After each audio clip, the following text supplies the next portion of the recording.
properties with similar particles arise in main extensions of the standard model. This is why they were called originally axion-like particles. I will use the name axions in general as a synonym for axion-like particles interchangeably. These particles usually arise as pseudo-Goldstone bosons of spontaneously broken global symmetries, and the most important property that they have is their shift symmetry that all Goldstone bosons have. This means that they are invariant under a shift of the field, but the fact that we are allowing for some amount of breaking, this is what we call them pseudo Goldstone bosons, translates this shift symmetry into a discrete one. The fact that this is a discrete symmetry is just related to the fact that at heart these particles are angles. There are angular degrees of freedom, so they have to be periodic. And with this, we can understand what kind of terms we can write in the Lagrangian for these particles. Essentially, we can have derivative interactions like the one we have here, for instance, with two photons, which is going to be the one that's going to be relevant for our studies. And then we can write a periodic potential for them, B of phi. In general, this periodic potential, for instance, if it appears from some non-perturbative like instanton physics, for instance, is of a cosine type. For us, for the matter of this talk, the only thing that's going to be relevant is that the potential is quadratic at the minimum, but later on, I think Jed will talk about some interesting effects that are linked to the anharmonicities of this potential. Probably the most interesting thing about axions is that they are good dark matter candidates. In particular, there are dark matter candidates which are very different to some others. The fact that they have these discrete symmetries protecting their mass allows them to be much lighter than other particles. The fact that they are very light makes it so that they have to be very dense in order to make up for the dark matter abundance. And this is going to be an observation that's very important for this paper, for this talk, the fact that axions as dark matter typically have huge occupation numbers. In fact, we can estimate what the average occupation number of the axion states for diffuse axions around the Earth at our location in the galaxy, and we end up with a number of about 10 to the 20 for a benchmark mass of 10 to the minus 4 eV. So this is a huge number, and this tells us that we can treat the field classically, and furthermore that we will have effects linked to this high occupation number, like Bose-enhancement effects, as we will discuss later.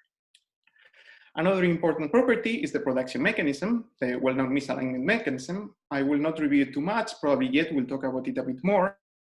I point out that there are two different regimes, whether the axion field is established before or after inflation. If it's established after inflation, this is the so-called post-inflationary scenario, which leads to very inhomogeneous initial conditions. Essentially, the axion in every different patch chooses a different initial misalignment angle, and this leads, as I was saying, to a very inhomogeneous evolution where axion mini-clusters and stars arise. On the contrary, if the axion field is established before or during inflation, then every single one of these patches is blown up to a huge size, and we probably just live inside one of these single patches, which means that the axion field in our observable universe is extremely homogeneous, at least to begin with. We're going to be talking about axions and axion-like particles, and we can think of them as a two-parameter model, essentially. The mass, which is plotted here on the x-axis, and the decay constant, which is essentially the dimensionful quantity that normalizes the axion field so that this is an angle. On the y-axis here, we are rather plotting the axion coupling to photons, because this is usually more phenomenologically relevant, but both are kind of proxies to each other, because they're always inversely proportional to each other, and usually once we have a model, we can set what this proportionality constant is, and in most simple models, so this has a very general form that we will discuss a bit later. For instance, if we look at this plot, we see this blue band here, labeled QCT axion. This corresponds to the QCT axion models, which have a very definite prediction of what their coupling to photons is as a function of the mass. You also see this yellow region at the top of the plot. That's the experimental constraints on the axion dark matter parameter space. Of course, they constrain actions with the stronger couplings here on the top of the plot. This region called cosmology, we will discuss a bit more later. And what's important here is this, this purple band labeled simple region labeled simple Al dark matter. So this is the region where the misalignment mechanism works for the, let's say, simple axion models and give the enough dark matter density. Okay, so after this very brief introduction, let's go and focus on the real topic of this talk. This is the parametric instability that happens in axion systems. First, we will discuss this instability in general and understand how it arises in terms of Bose-enhancement effects, and we will apply it to the case of the homogeneous axion field. And then if we have some time in the end, we will talk a bit about axion clamps. So let's start by understanding what parametric instability we're talking about. And I'm gonna just be first explaining it from a pictorial view, talking about the stimulated decay of axions. So with the coupling that we saw before, the axion can always decay into 2 photons. And this can happen generically just with some given perturbative rate. The important thing is that if axions, for instance, are dark matter, they are thought to be sitting in very densely occupied states, which means that there are a lot of axions around. And if an axion decays into 2 photons, these photons can stimulate the decay of more axions within this cloud. And of course, once these photons have induced secondary decays, this will go on, and you see what's going to happen here. This is a chain reaction, which can produce an exponentially fast decay of many axions within the system. So here, the number of axions decaying per unit of time, as we see, it's naturally exponential, and of course with a rate eta, whose inverse we can relate to roughly the time that a photon takes to stimulate the decay of one axion. Of course, we would like to actually have a prediction for what this rate is, and the way to do it is to look at the equations of motion, just the classical ones. We said that because of this high occupation number, we can treat these fields classically. So we have to study the coupled system of axions and photons, and for our purposes, we can just first look at the equation of motion with, for a photon mode with a given momentum k in the background of the axion. So what you see here, this is the equation of motion for the photon mode. And now we can plug in a background solution for the axion field as dark matter, which is just going to be oscillating with the frequency fixed by the mass of the axion and some amplitude given by phi. And if we do this, then make some the definition of the parameters, we can rewrite this equation in the form of a material equation here. So the precise values of these redefinitions are not important. What is important is that material equations by having stable and unstable. This means by use of this Q and A, which can relate it back to the parameters of the axion photon system, the photon field will exhibit exponentially growing solutions. Here A, the photon field will grow in amplitude exponentially fast with time. And this analysis, actually, the fact that the solutions of the material equation are well known, allow us to estimate the value of this rate, eta, which is given here, as you can see here, by the product of the coupling of the axions to photons, the value of the axion field, and the mass. So we were saying this instability occurs for some particular values of the parameters, and this can be translated into a condition on the momentum of the photons, which is given here.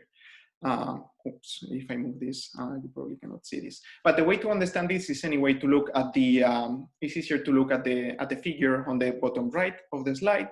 So essentially what happens here is that the condition for the photon mode to be resonant is that it sits on a resonant band very close to some central value. This is what we would expecting if a photon is decaying at rest into, if an axion, sorry, is decaying at rest into 2 photons, and it has to, and this resonance band has a small width, delta k, which is parametrically of the same order as the rate, And the way to, and this is usually a very small width because the product of G times phi, as we will see later, is typically very small. There is a third way in how we can understand this process, and this is in terms of Bose enhancement. To do this, we can write the Boltzmann equation for the photons. And for instance, for a photon with momentum k equals the half of the mass of the axion, this is what we saw by the previous analysis that's gonna be resonantly enhanced. And then the number of photons here being produced by unit of time, of course, is just twice the number of axions decaying. So it depends on the density of the axion and on the perturbative rate of the axion, which we can compute diagrammatically, for instance, here, but it gets an extra factor of enhancement due to the bosonic nature of both particles in the system. So it gets an enhancement here that depends on the occupation number of the photon modes. Now, this occupation number can be written in terms of the number density of the photons. And if we do this, we see that as soon as the occupation number of the photons grows above 1, we recover this exponential growth in the number of photons with the same exponent that we had before. And of course, this means that there is also a consequent exponential decay in the number of axions. Okay, so these were the basics of what's going on once we have a lot of axions packed around with very high occupation number. And let's apply this now to the case of axion dark matter. First, looking at the homogeneous ALP dark matter field. As an example, let us consider the case of the QCT axion with a decay constant of 10 to the 12 GeV. If we do this and computed the naive perturbative decay rate and the related lifetime of an axion with these parameters, we would find that axions live for 10 to the 51 seconds. This is much longer than the age of the universe, so we should not worry about axions having a significant amount of decays within the age of the universe. However, if we compute the lifetime associated with this parametric instability that we computed before, this will now, once we fixed phi times m to reproduce the dark matter abundance, this just is inversely proportional to the axion photon coupling. And for the parameters here, f10 to the 12, in the simplest model, this corresponds to a lifetime of around 10 to the 15 seconds, which is much smaller to the age of the universe. Of course, the assumption here is that all axions are sitting in the single state, so the field is completely homogeneous. Now, if we go back to the parameter space that we had before, mass versus ALP coupling to photons, we can first look at what region is unstable cosmologically under the perturbative naive estimated decay, and this corresponds to this dark gray band on the top right of the plot. Of course, heavier axions and axions with a stronger coupling will decay more easily. And this is actually the origin of all these lighter gray bands labeled cosmology, because so even if the axions are barely cosmologically stable, they will have a lot of decays, and we can look for those and place the bounds given here. However, if we do the same thing, but now for the Bose-enhanced decay, this is the perturbative lifetime that we computed before, and require that this is longer than the age of the universe, we get a very different result. And we would conclude that anything above this green line over here would axions with parameters above this line would decay within a Hubble time. That is, they would suffer from the instability within the history of the universe. This would include, for instance, models of QCT axions and very well motivated models. Of course, there is something we're missing here, and this was realized almost as soon as people realized that axions could be the dark matter. You can see in these pioneering papers, they were discussing these potential instabilities, and in the lines that I've underlined here give us the key of what's saving the axions. So it's the cosmological redshift that prevents the coherence effects from substantially reducing the axion energy density. So let's now look at this, what's the effect of the cosmological redshift, and study it not only for QCT axions, but for more general axion-like particles. it is quite easy to understand what the effect of the redshift is going to be. So as the universe is expanding, the wavelength of the photons expands with it, which means that the momentum of a given photon, the physical momentum, is being shifted, is being redshifted by the expansion. And the rate at which this happens can be computed here. For instance, in a small time delta t, the rate at which the momenta of the photon becomes smaller is essentially proportional just to the expansion rate, the Hubble parameter h. So we see, or we kind of anticipate what's gonna happen here, right? So we have a photon mode that's sitting nicely on the center of the resonance, a photon which has the exact mass, the exact momentum, half of the mass of the axion to be resonant. But as the universe expands, its momentum is going to become smaller and smaller, and eventually it will move out of the resonance, and this mode will not be enhanced anymore, and the exponential decay will be stopped. The question, of course, is how fast does this happen compared to the time at which the exponential growth occurs. And this is what we see here, we have here in this equality. So we have the time that it takes for the growth to set in. This is parametrically just the inverse of the decay rate that we computed before. And for the instability to be effective, this has to be smaller than the typical time that the mode takes to redshift out of the resonance, which can be estimated from the argument above, like this. Then we conclude that the condition for the instability, after plugging in the value that we computed before for the decay rate, becomes the one that's given here.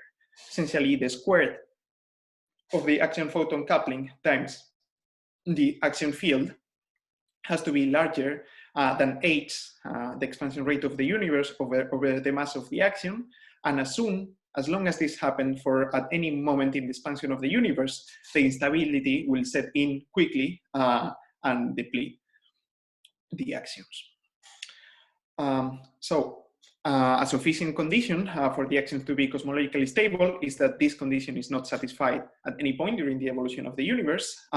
And it is also more or less easy to see that this condition is strongest the earliest we apply it, because the axion field is also being redshifted. So its amplitude is decreasing quite fast with the expansion of the universe. This means that we have to apply it as early as we can, and the earliest that we can go is when the axion essentially is unlocked in terms of its cosmological dynamics, and this happens when h is roughly of the size of m. So in order to avoid the cosmological decay, g times phi has to be smaller than 1 parametrically when the field starts oscillating. So this is the condition that we write here back to the parameter space. This is represented by the blue line. So all the axions below the blue line will not suffer from these cosmological instabilities. And here we must say that the initial value phi for the misalignment angle has been chosen such that the observed dark matter abundance is reproduced. And here is reproduced. So here we recover the result that the axion dark matter pioneers were claiming. The axion dark matter models are saved from this instability because they lie below the band. We can also understand why this line is parallel to the line of simple ALP dark matter models and lies above.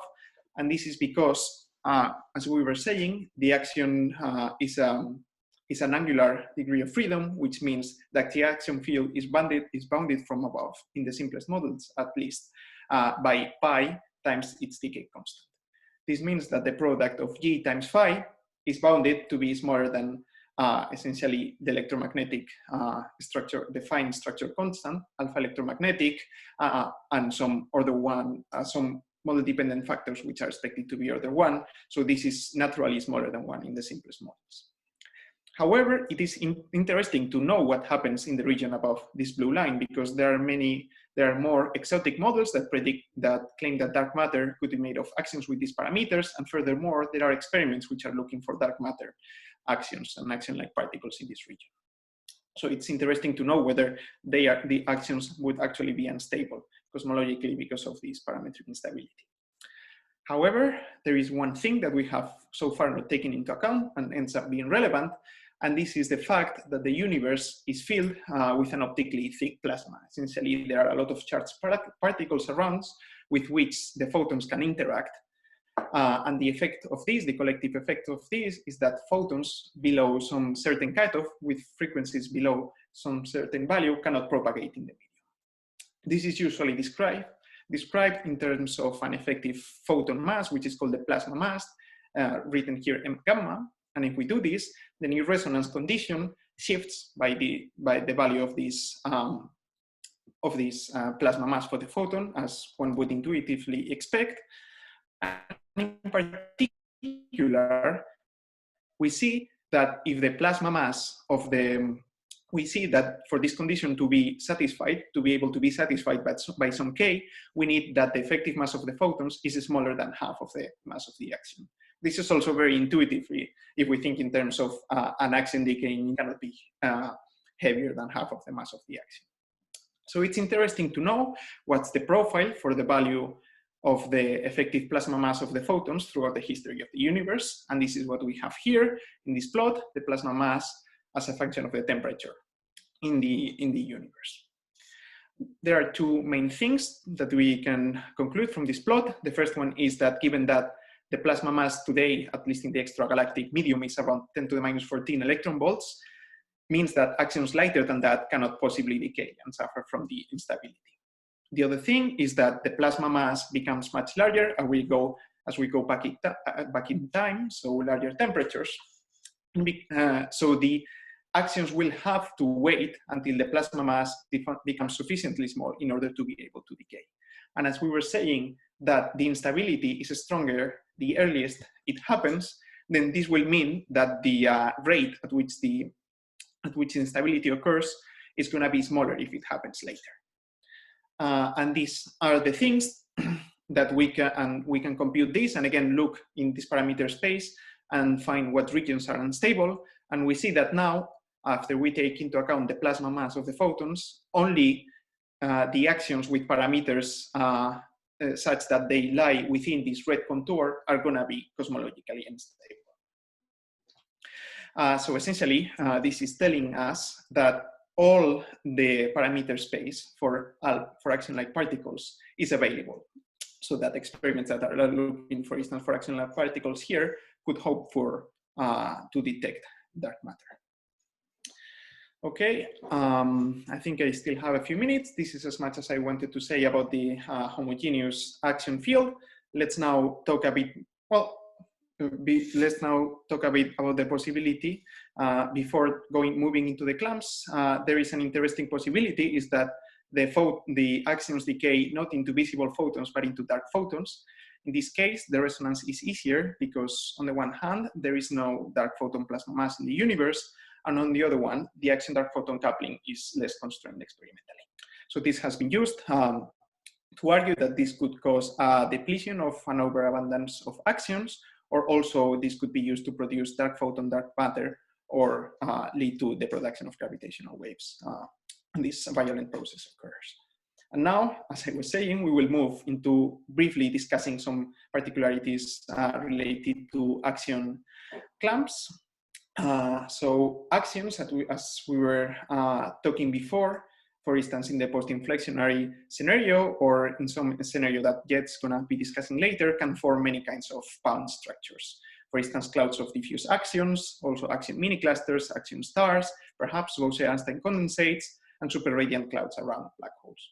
What's important here is that these structures typically an overdensity of axions, which means that the product of the field times the mass, which gives the axion, roughly the axion, the energy density stored in the axion field is going to be larger. And this means that the exponential decay could happen on a shorter time scale.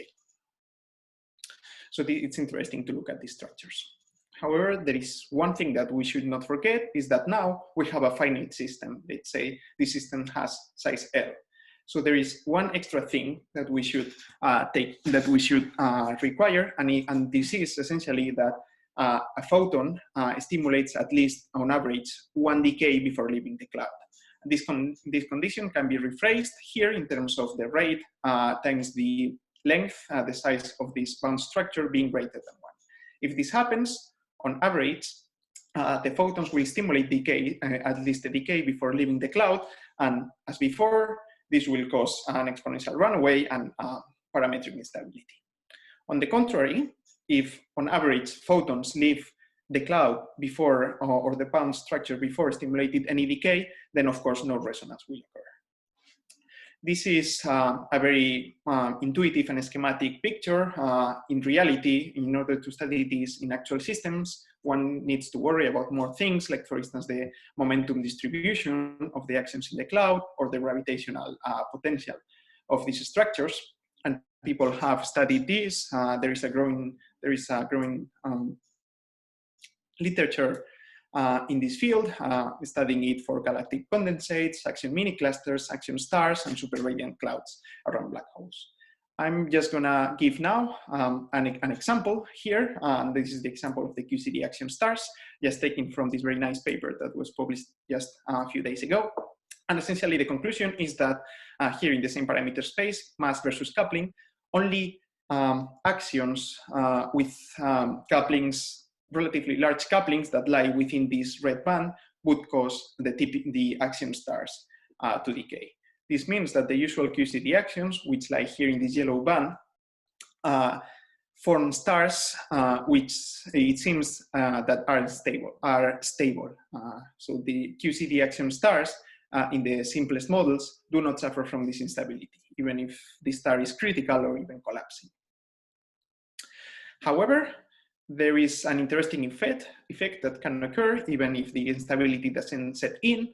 And this is linked to the fact that if we have some radiation coming into the cloud, even if on average a photon doesn't stimulate a decay, because we have a lot of number of photons coming in and a lot of number of axions in the cloud, some of them will decay. And this would lead to an amplification of the background radiation if it has the right momentum, if it has the right frequency. Essentially, if for zero momentum axions, it would be half of the mass of the axions.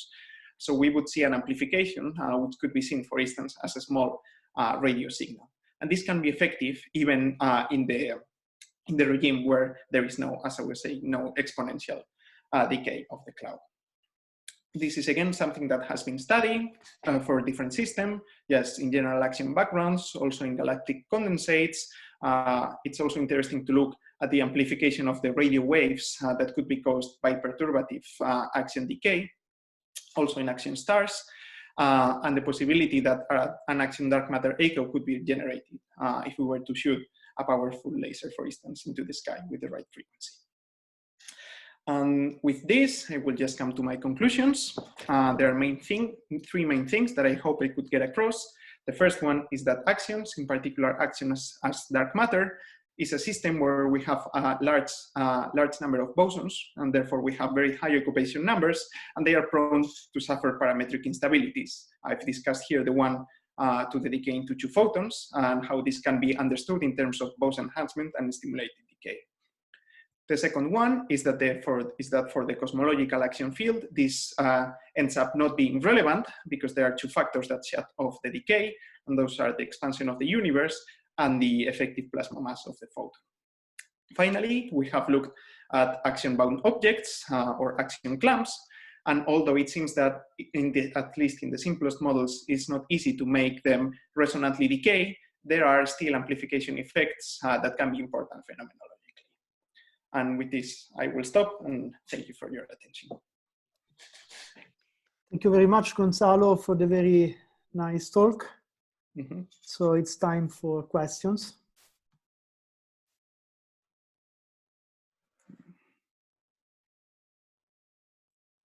So I guess you can see the questions, Luca? Sorry? You can see the questions. No, not yet. Ah. Let's wait if someone asks. With Zoom. Otherwise, I have a question. Mm-hmm. So imagine the axion decays in neutrinos. Mm-hmm. Would you expect also some parametric resonance effect? Well, naively, this would be hard, right? Because so we really need this large occupation number, not only in the axions, but also in this case in the photons, in the final state. So for neutrinos, which are fermions, I would not see how this would come around. Okay, right.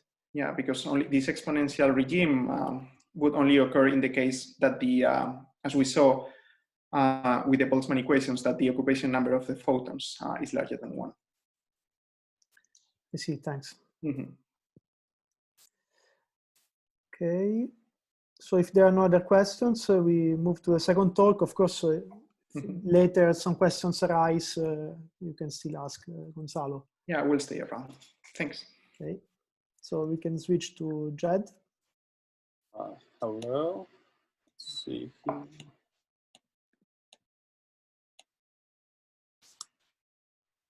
think you guys should all be able to see this. I think. All right, very good. So I'll leave you the screen. All right. Okay, so shall I get started? Yes, I please. will take this as a yes. Okay. So thank you very much to the organizers for inviting me here, and thank you to Gonzalo for giving a great introduction to some of the concepts that are going to be relevant. I'm Jed. I'm currently located at Stanford University out in California, so it's morning for me, but it's a much easier commute than the 13-hour flight that I would usually have to expect. What I'm going to be talking about today is a little bit different. Like Gonzalo already mentioned, the case that he was interested in is the case where the axion is always well described by a quadratic potential sitting there at the bottom of its, of whatever potential is more general.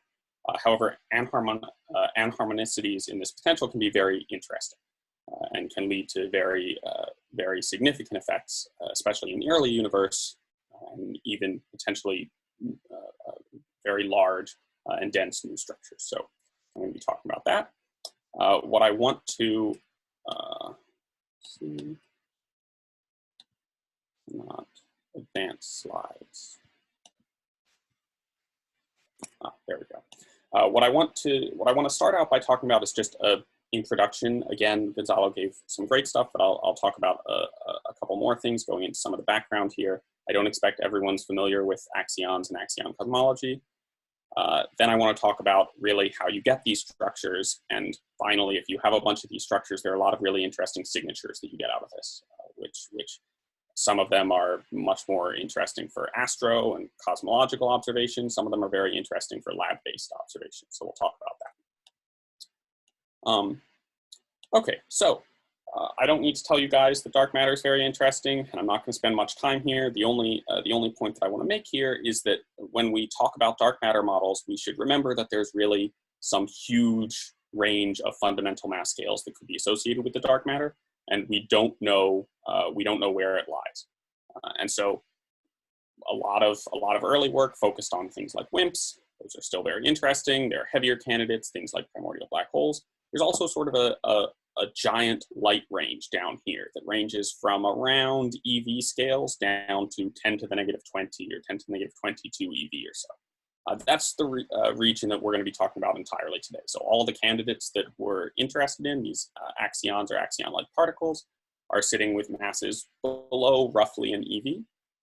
And the signatures, the relevant sort of interesting physics, can happen over that entire mass range. There are different signatures that you would pick up in different regions, but there are interesting signatures in almost all of those regions. The point is we want to make sure that we're covering all of this parameter space and not missing anything. So what is the axion? Why should you care? Originally, as Gonzalo said, they were proposed to solve the strong CP problem. I'm not going to talk about that at all, except if I use the words QCD axion, that's the axion I'll be talking about. More generally, the picture you should have in your head is something like some Goldstone boson from some high energy symmetry that gets broken down. At weak coupling, it turns out often you can write a potential that looks something like this. More general potentials are absolutely possible with sort of more interesting model building. Something that I want to point out, though, is that if your if your symmetry that you start out with at high scales is some compact symmetry, something like a U1, then the Goldstone boson that you'll get at low scales is going to be valued on a compact circle. So the variable is going to be something like an angular variable. We usually denote this with, we have something like phi, a decay constant. We usually denote that by something like theta. So I'll be talking about axion angles, as Gonzalo already talked about. That's the variable I'm really talking about. In fact, you might wonder, well, are these things well motivated? Do I expect to have a lot of them? And the answer is pretty generically yes. It turns out in many sort of UV completions that people talk about for the standard model, you can get a plenitude of axion-like particles. So if you have some anti-symmetric tensor field in your UV theory, something that can be quite generic in down to 4D, also something that can be quite generic, then you will end up with many, many, many axion-like fields in the low energy EFT. And so the question is, if we have these fields potentially sitting around and they can be quite light because all of the symmetry breaking can happen non-perturbatively, then could they be the dark matter? Would they have interesting effects? Is there a way that we can go and look for very light fields sitting in our Lagrangian? To understand how these would affect things if they're the dark matter, we need to talk a little bit about axion cosmology. So how does this affect the evolution of the universe? One thing, which is, again, Gonzalo already said, is that for light fields, masses less than around an EV or so, then the occupation number, even today, is much larger than 1. This just means that we should treat the field like a classical wave, not like a particle. And so in all of the equations or anything that I write down here, everything is looking like classical field theory with just classical wave functions. A second is, you might ask, how do we produce this stuff? We have a great production mechanism for things like WIMPs. Do we have a good one for axions? The answer is yes. There are a few different production mechanisms, but the one that I want to focus on today is the so-called misalignment mechanism. And the basic picture is that you have the symmetry is broken before inflation. So during inflation, inflationary dynamics can pick out some particular initial value for the field. And then once that value is picked, it can be blown up by inflation to the entire observable universe. So what do you end up with at the beginning of sort of radiation domination? You end up with some extremely cold homogeneous field with some initial value. You can then ask, how does that homogeneous component of the field evolve? Plug it into your Lagrangian, turn the crank, you get some very simple evolution equation for the zero mode that importantly looks a lot like a damped harmonic oscillator, right? So we have something here that looks like friction. The H there is a Hubble constant, so we call this Hubble friction. And then the potential is causing you to be driven down. So we can work out a very simple case of this, the free field case, where we just take this to be a quadratic potential. We get the equation for the zero mode, and we see that there are really two different regimes here. One is at very early times when Hubble friction is large. Well, it's going to behave like an overdamped harmonic oscillator, and the field will remain frozen. Phi doesn't move. Later, as Hubble friction starts to decrease, as the Hubble constant decreases and the universe gets older, H will eventually decrease past M, and then this will behave like an underdamped harmonic oscillator, and the field will start oscillating back and forth. Like the whole homogeneous component of the field will start oscillating back and forth. You can ask, well, how does the energy density in this field behave? And that redshifts as scale factor cubed. So this is something that behaves like matter. We don't live in a homogeneous universe, so I also care a lot about the fluctuations that you get, the sort of spatial structure you get here. And broadly, although I haven't worked it out in detail on this slide, you can separate this also into two different regimes. One is for spatial scales that are much larger than the Compton wavelength. So K, that is a wave number that's much smaller than M. On these scales, there's sort of a decoupling. The field doesn't know anything about the fact that it has a mass. You just get something that behaves like matter. And so the approximations that you've made, or all of your observables end up looking exactly like the observables that you would get in CDM. So at large length scales, you can't tell that you live in, axion cosmology versus WIMP cosmology or anything else. At small length scales, however, for spatial structures that are much smaller than the Compton wavelength, you get some suppression. There's some kinetic pressure that leads to washing out structures relative to CDM. So if you were to go and look and you could measure the sort of power spectrum at all scales down to very low scales, then you would see that if there's axion dark matter, then small structures get washed out, that there's some small scale cutoff in the power spectrum. I should say when I write these k much less than m and k much greater than m, I'm being a little bit slick with what I mean. Because of course there's some sense in which scales get blown up by the evolution of the universe as well. So I really have to be careful about whether I mean co-moving or physical. And I'll be much more specific and quantitative about this when we get to the self-interactive case.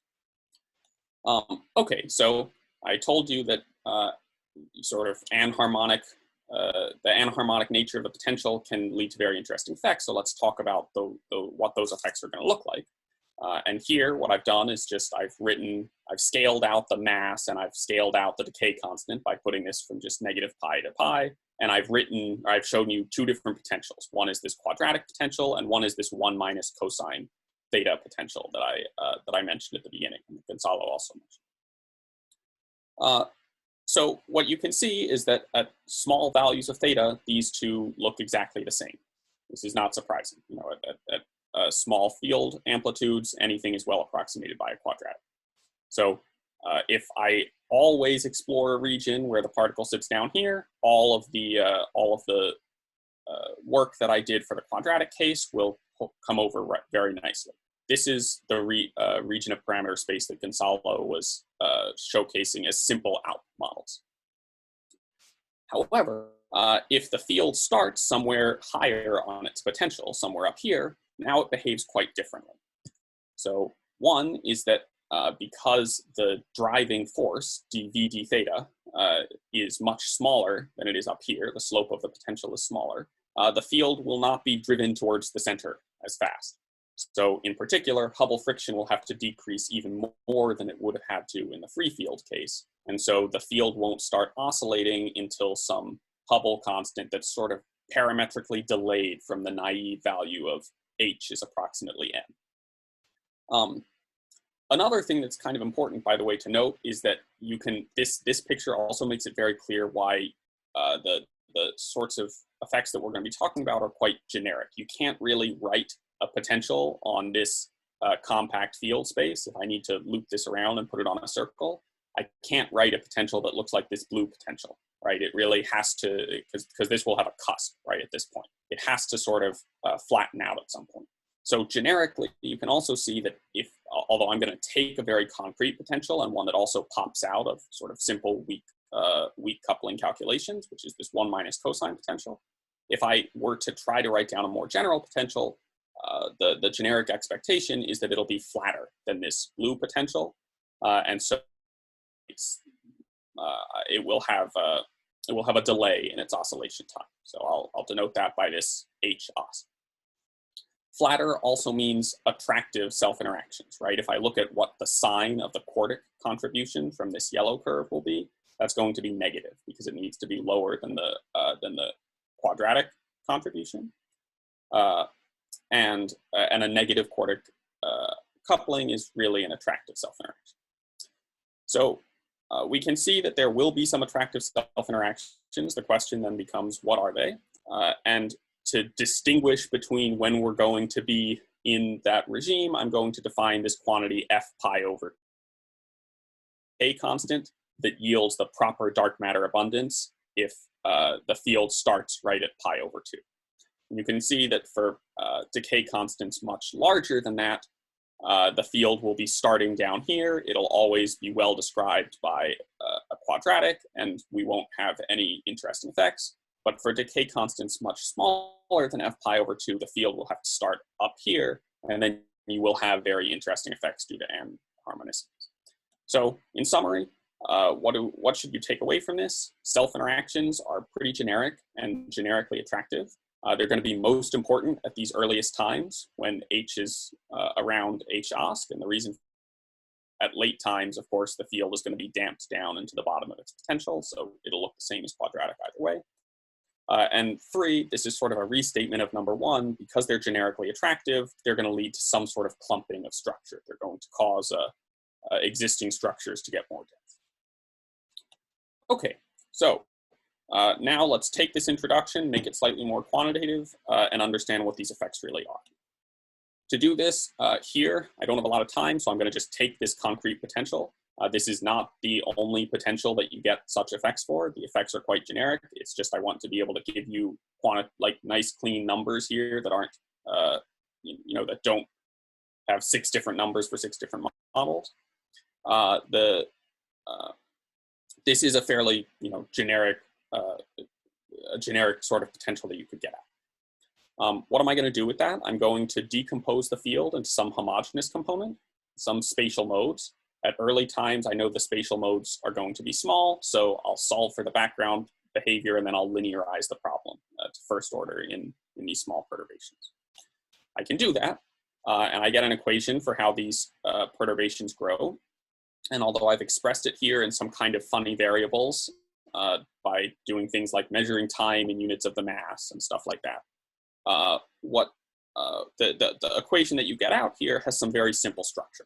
So this term here, although it's expressed in these funny variables, really just the Hubble friction term. This is 3h. So if h, if the field is delayed in the onset of its oscillation, to some much lower h oscillation, then this will be much smaller. The friction will have decreased more. The second thing is this effective mass term. As with any spatial mode, you'll get some piece that's essentially telling you about the wave number of that mode. And I've expressed it in these funny variables. You don't need to worry about it very much, but it's essentially exactly what you expect from a kinetic term. The other piece is some piece that's coming from interaction with the homogeneous background of this homogeneous background. And this homogeneous background is oscillating back and forth in the bottom of its potential. So this looks like an oscillating mass. It looks like some time-dependent mass with some particular oscillation frequency. As Gonzalo already mentioned, this can always be converted to something that looks like a Mathieu equation and has some sort of parametric resonance instability. Unsurprisingly, this equation then also exhibits some parametric resonance instability, and we can look at some particular values of what we get just to get a feel. So here's some particular point vector space where I've chosen some particular axion mass and things like this. And we can ask, how do the spatial modes look? So I have history of the universe here, and I have density in these spatial modes. And what you can see, that the dashed lines here are the prediction that I would get for CDM for these particular scales. The solid lines are what I get for this axion model once I've taken into account self-interactions. And what I see is that for very small k-twiddle, which again is corresponding roughly to although I've written it in funny units that I'll make slightly more clear in a slide. This is really corresponding to large length scales that are much larger and never really know anything about the fact that your field has a mass or has any sort of self-interactions. For small k-twiddle, the late time behavior looks exactly like it did in CDM. So the large scales are completely agnostic as to what your axion fields do. For very small scales, for k-twiddle much larger than 1, now you're in this regime where you're in the sort of small scale cutoff regime that I already mentioned for the free field case. And indeed, the blue line here for CDM looks nice and up here. The blue line for axion, for this sort of axion dark here. So there's some heavy power suppression relative to the CDM prediction. However, now there's something new thanks to the self-interactions, which is on intermediate scales, k-twiddle of roughly 1, we hit one of these parametric resonance bands. And as in Gonzalo's case, this parametric resonance doesn't last forever because there's redshifting and whatnot. but it does last for some period of time. And in fact, it can last long enough that you get very significant effects. So for some regions of parameter space and for some wave numbers, you'll get growth that is very large, but still the field stays linear during radiation domination and only becomes nonlinear during matter domination. It goes through some kind of gravitation collapse.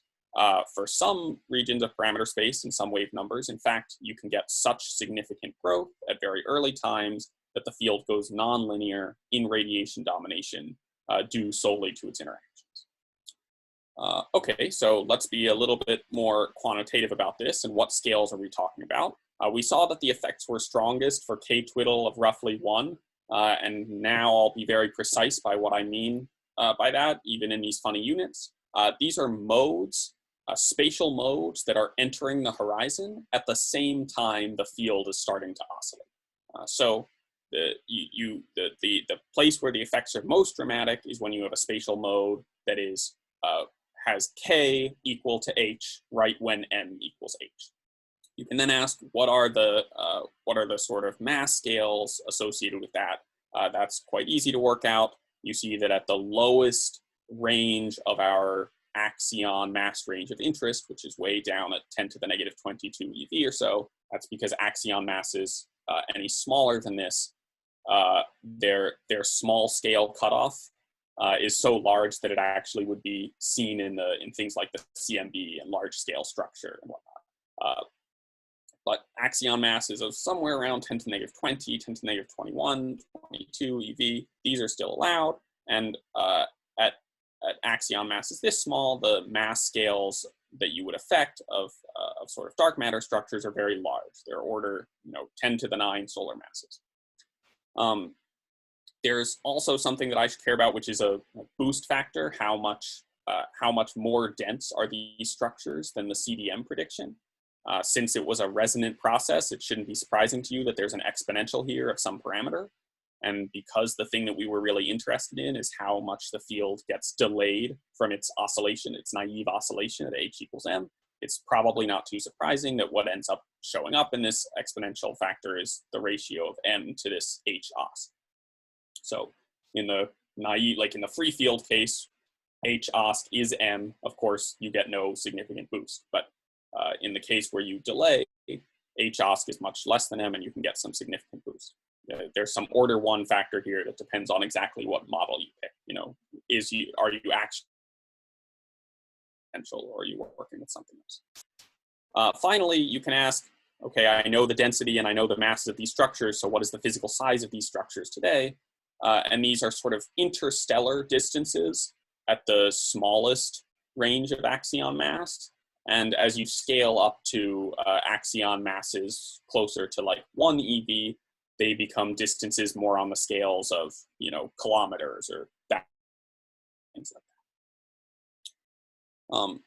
Okay, we can also see that you could already see in this plot that there were these two qualitatively quite different behaviors between like this red curve and this yellow curve. So what is the separation between those two? That depends on how much of a boost the structure gets from this parametric resonance. And so for sort of small boosts that are less than around 10 to the 6 or so, these structures grow, but they're not able to collapse gravitationally, they're not able to collapse until matter domination, and they collapse gravitationally. So this occurs at relatively late times, but it can still occur at times that are much earlier than when the CDM prediction would have been. And in that case, you will end up with order 1 of the dark matter in these structures. The other option is that you have a very large boost, larger than 10 to the 6 or so, and in this case, the structures will collapse during radiation domination at early times, purely due to self-interactions.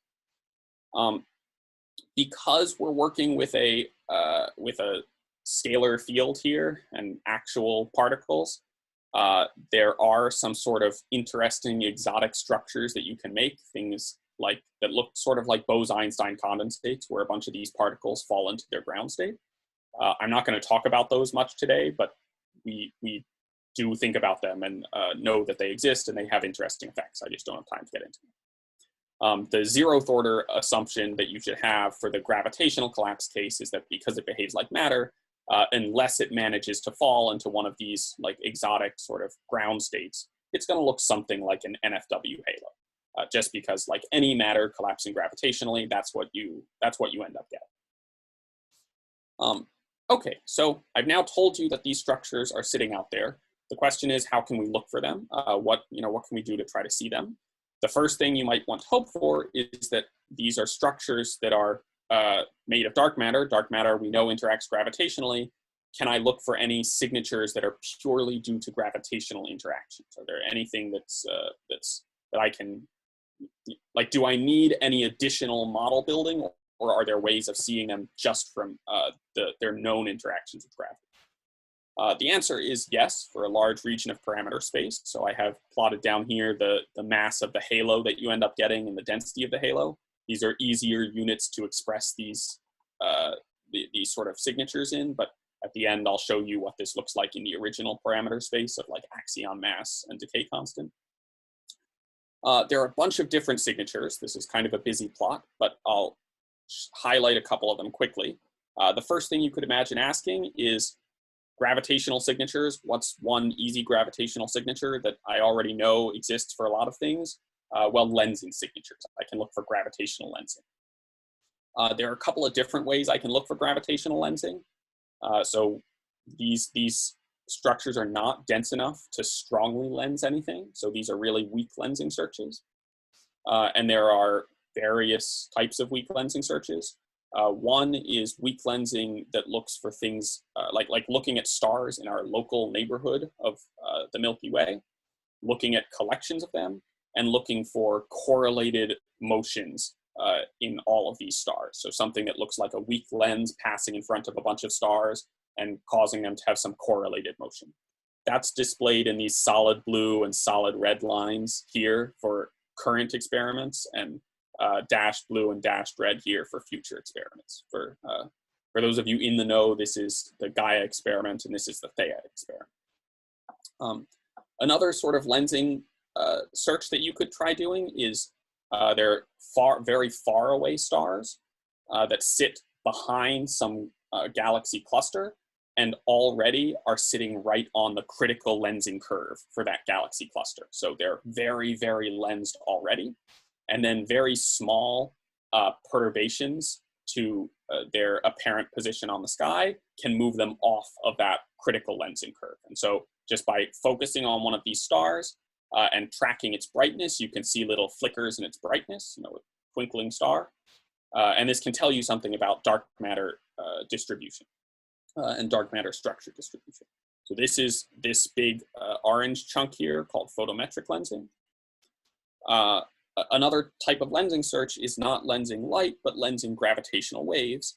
So if you have some gravitational wave signal that's coming in and hitting your detector, but it passes by some dark matter bound structure, then even if that structure isn't massive enough or dense enough to strongly lens that gravitational wave, if it weakly lenses it, it can induce certain sort of it can mess up the amplitude and phase of the waveform that you might expect. And so if you build templates to look for this, you can in principle see it. So that's given by this gravitational wave diffraction for LIGO and for LISA curve down here.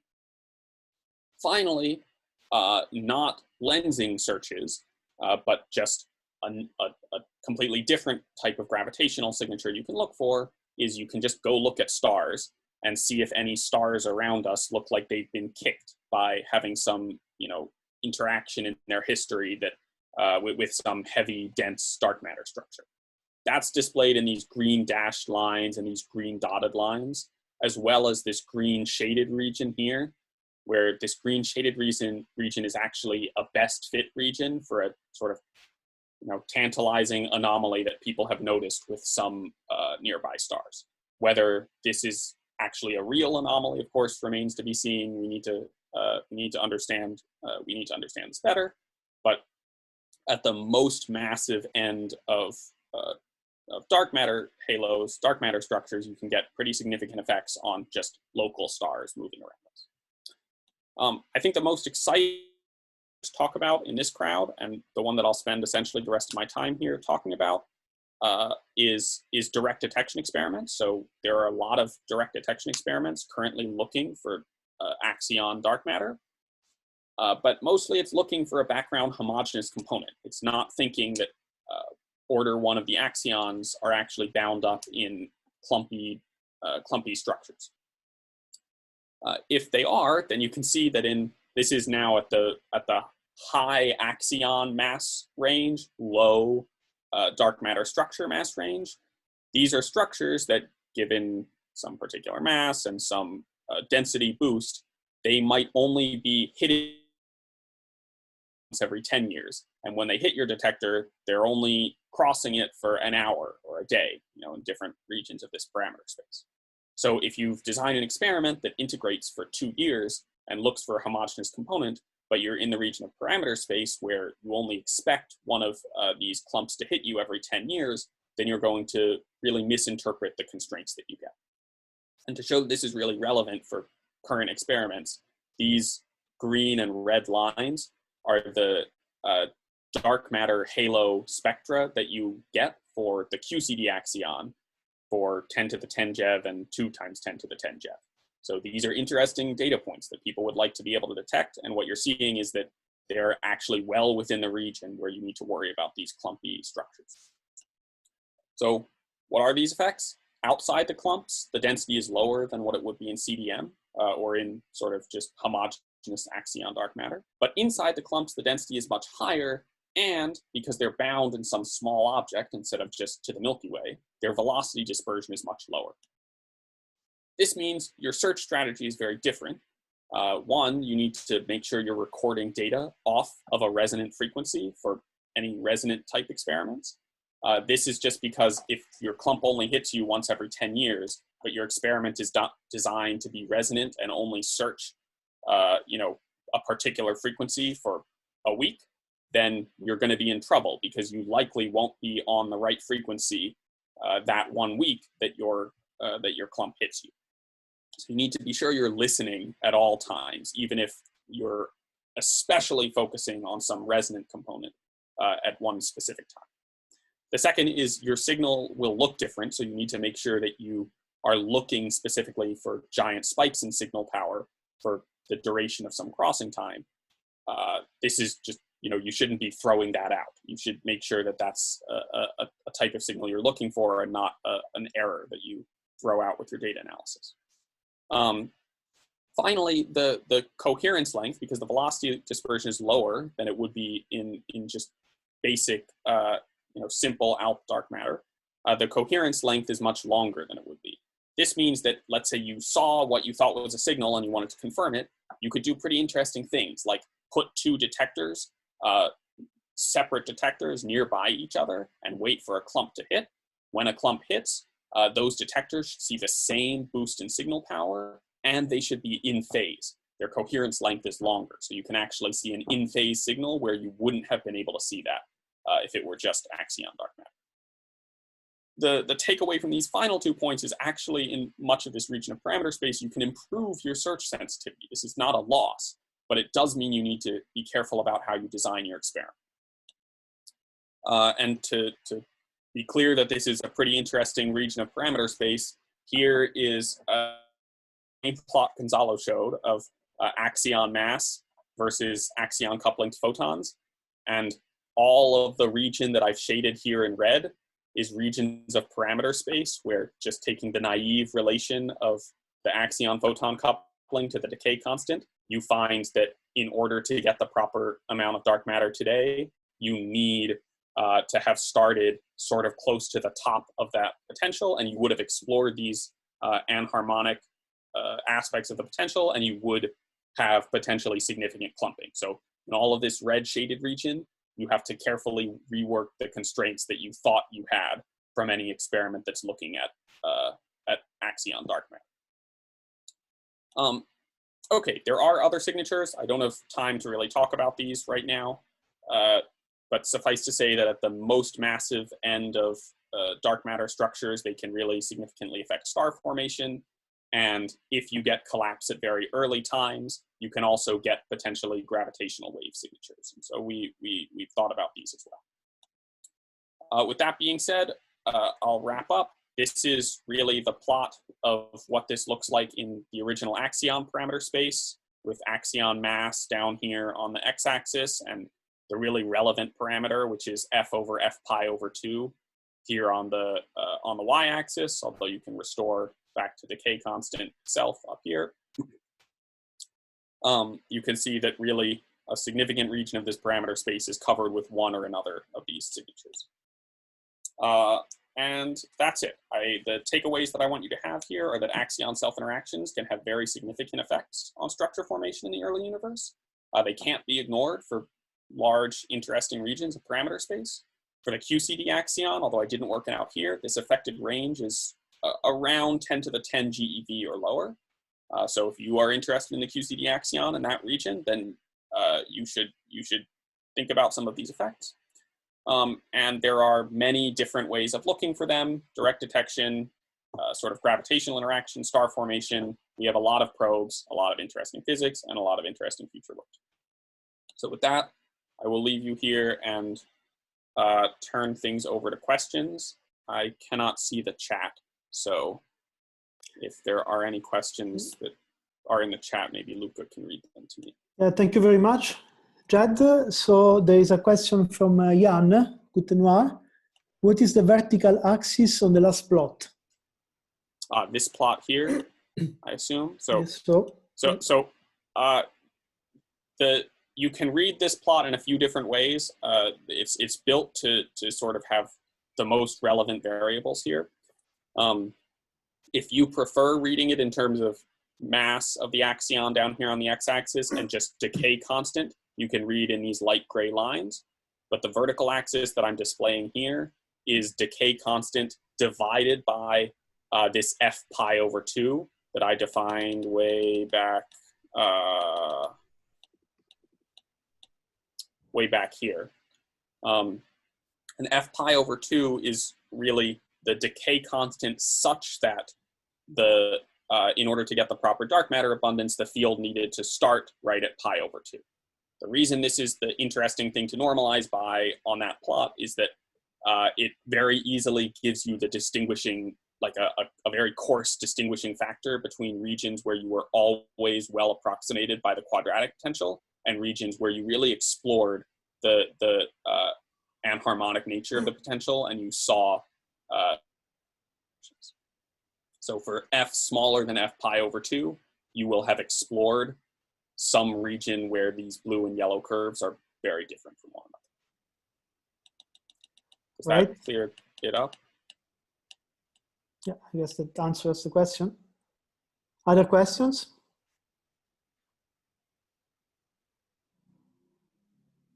Oh, and the other vertical axis here, this is not a variable that I defined in this, but it's basically the time at which the field starts oscillating. So this is another way of seeing this delay time. This is really,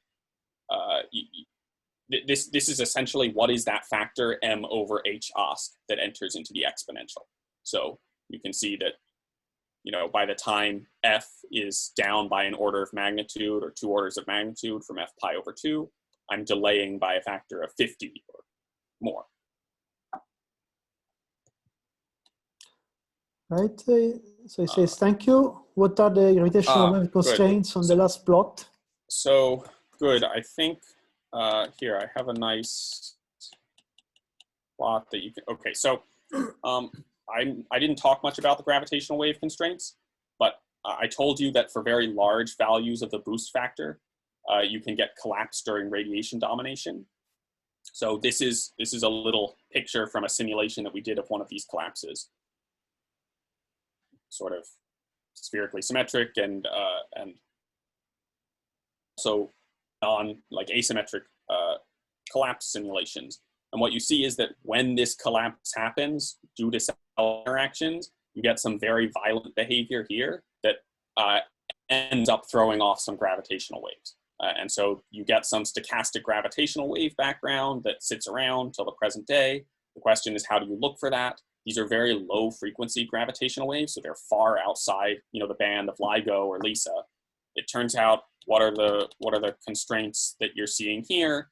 These are coming from either future versions of the PTA, pulsar timing arrays in this tiny little yellow region here, or future versions of quasar astrometry down in this yellow region here.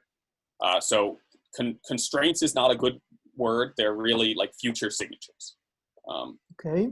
We have also another question. Right, if you build these experiments. Yeah. We got another question from Philip Sorensen. So I read it for everyone. Is it correctly understood that these self-interactions result just from the cosine potential, or did you add to add something more? Good. So everything that I showed you in this talk, with the exception of the times that I mentioned the QCD axion, came purely from the cosine potential. I did not need any other model building. I did not need any, you know, I did not need anything else. No interactions with the standard model, except of course, if I'm talking about direct detection experiments, then I have assumed that there's some interaction with the standard model, because otherwise I wouldn't be able to detect it. But all of the signatures from things like gravitational interactions and all of the structure growth came purely from the cosine. With that being said, it is not true that the effects that we see here are peculiar to the cosine potential. So in fact, the real important necessary ingredient was that we had some significant delay from that naive oscillation timescale of h is roughly m. And so the cosine potential can give that. Many other potentials can give that. We looked at some monodromy type potentials in our paper as well. We also worked out the QCD axion in great detail. There are many ways to get such a delay. I just wanted to be concrete here and use the cosine. Jed, can I add something? Sorry. The other thing to note, Jed said it during his talk, is that we start with an adiabatic spectrum of perturbations. There is no phase transition fluctuations. Yeah. So this is something, so this is the size of the perturbations that we assume are the ones that we measure at the CMB with the index, with the spectrum as extrapolated to those scales. So thank you. This is Nina, one of my collaborators. And I think she makes a very good point that I didn't mention in the interest of time in great detail, but there's sort of when I wrote this equation out here, I have this approximately 0. This isn't actually true. In practice, there's a forcing term that comes here from curvature fluctuations. And so you ask, what is the initial value that I started with? You know, I get exponential growth, but I also need to know what that initial value is.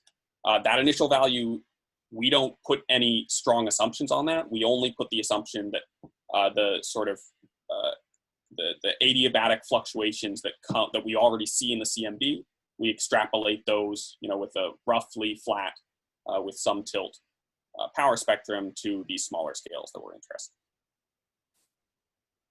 in. Maybe just a related question to the potential. If you go to slide 16. Slide 16.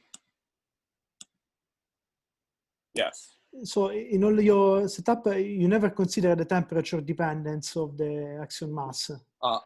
Good. So in what I discussed today, I didn't talk about temperature dependence, just because I wanted to give you a concrete problem and give you concrete calculations, and I didn't want to clutter it up with temperature dependence.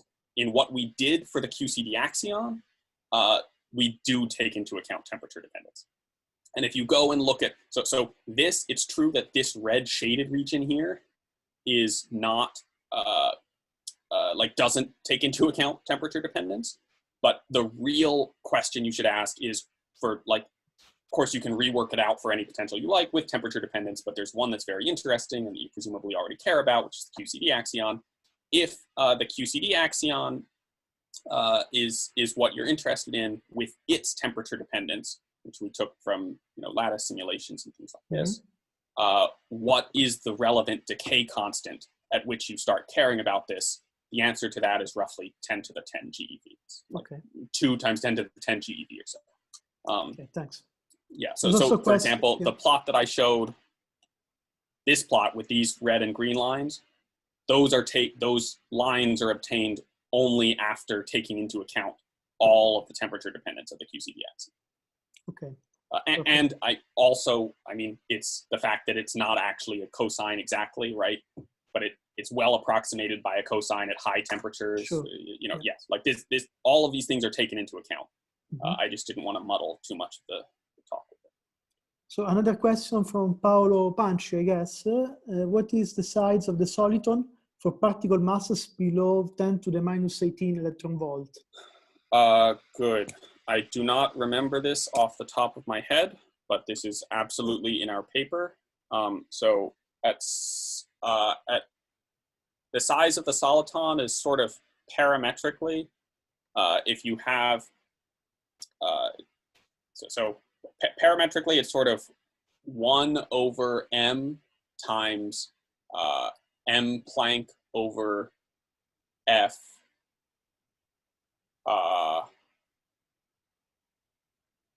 Yeah, 1 over m times m Planck over f. This is parametrically what it is. Self-interactions for the soliton are not that important in the late time regime, because at this point, the field is really always in roughly the bottom of its potential. And so really gravitational interactions are what's dominating. Sorry, I should be careful. What do I mean when I gave this 1 over m times m Planck over f number? Because that's a number for which, of course, you see that self-interactions enter into that number. That is the maximum mass of a soliton you could get before self-interactions start to have very, very significant effects and sort of make it unstable. In fact, for the solitons we get, they're often less massive than that, but not significantly less massive than that, maybe by an order of magnitude or 2 orders of magnitude or something like this. This is also all well worked out in our paper. Right. So I also I forgot a question from Keisuke that wrote in the chat. Don't know, Jed, if you have if you can read it. I think I know which paper you're talking about, but I'm not 100% sure. This is the. Okay, yeah. So let me read for everyone. So would you mind commenting on the claim on the QCD axion in 2004, 08929, if you have already read it? Let me just make sure this is the paper. I'm thinking about the same paper you are, because I'm not all-knowing of every archive number. Yes, okay, good. So yeah, so we actually are talking with these authors at the moment. They do things differently than what we did. So in particular, it doesn't look like so I don't want to say too much because we're still talking with them, and I don't want to misrepresent anything that they did or anything that we did. Suffice to say, they do things very differently than we did. We have very different initial conditions than they do. So we take adiabatic initial conditions, just adiabatic curvature fluctuations, sourcing all the interesting effects that we have are from adiabatic curvature fluctuations extrapolated to small scales. This is the usual, like, roughly 10 to the minus 9 number for the power spectrum that you have in the CMB. They take very different initial conditions, and so they get a different answer. Whether there's anything more to it than that, I'm not 100% sure yet. We're having some email correspondence back and forth with them at the moment to try to figure out whether it's just that or whether there's something else. Thank you very much. Right, so we had a lot of discussions. Just time for very last question. So I actually have a question, if I may. Yeah, I'm Gonzalo. Yeah. So, so you have to. So for this effect to be large, this is larger the closer you are to the top of the potential, right? Yeah. At least in the cosine model. But in general, inflation will imprint some fluctuations, right, of size h. So you would not expect that you can tune with infinite precision. Is that a problem in any region of parameters? So good. Let me see if I can bring my slides back up. The short answer to your question is not really. So what you're asking about, let's see if I can do this. So, okay, so I think you guys can see this again. The short answer to this is not significantly. This is basically what you're asking about, which is how do isocurvature constraints enter into here? As you very clearly put it, there are inflationary perturbations that you have to worry about. This depends on what your Hubble inflation is, what your inflationary Hubble is, and this does give a constraint on how closely you can tune to the top. In fact, it's actually a slightly stronger constraint than that, because it's not just how close can you be to the top, because you'll wobble around a little bit. It's also those wobbles, you can see them potentially as isocurvature fluctuations in the CMB, which we have constrained down by a couple orders of magnitude more than the adiabatic fluctuations that we already have seen. So the short answer to this question is, well, if you have sort of low inflation, low scale inflation, then this doesn't really hit you at all. So these dashed lines are lines of different inflationary scales. And if your inflationary scale is somewhat low, then you've completely avoided these constraints in a lot of the region of parameter space that you're interested in. However, even this answer is a little bit too fast, because these are all peculiar to the cosine potential, and this changes with other potentials that you write down. So, like it would be really the plot that I show you here is the true plot with isocurvature constraints for the cosine potential by itself with no temperature dependence. As soon as you generalize to other potentials, actually most of these constraints weaken, and so you should make sure that whatever model you've actually written down that you want to work out, whether that's this pure cosine with no temperature dependence or whether it's something more general, you recheck these constraints there. In fact, they're often quite weaker. So one very simple way to make these constraints go away completely is if the axion is just a little bit heavier during inflation because it has some sort of coupling to the inflaton or something like this. And we didn't spend a lot of time thinking about any of these in infinite detail, because it then becomes a question of like model building and how complex do you want your models to be. But one simple way to do it is that. Another simple way is you just generalize to most monodromy potentials. You have a lot of these isocurvature constraints go away. Because the monodromy potential, you don't have to tune, your initial condition isn't starting quite as close to the top. It's just starting somewhere out on its, on the wings. Yeah, okay. Thank you. Right, so there are no other questions. So thank you again, and thank you, Gonzalo, for your talk as well. Yeah. Thank you both for two very nice talks, and have a nice day. I'll see you next time. Thank you. Bye-bye. Bye. Thank you.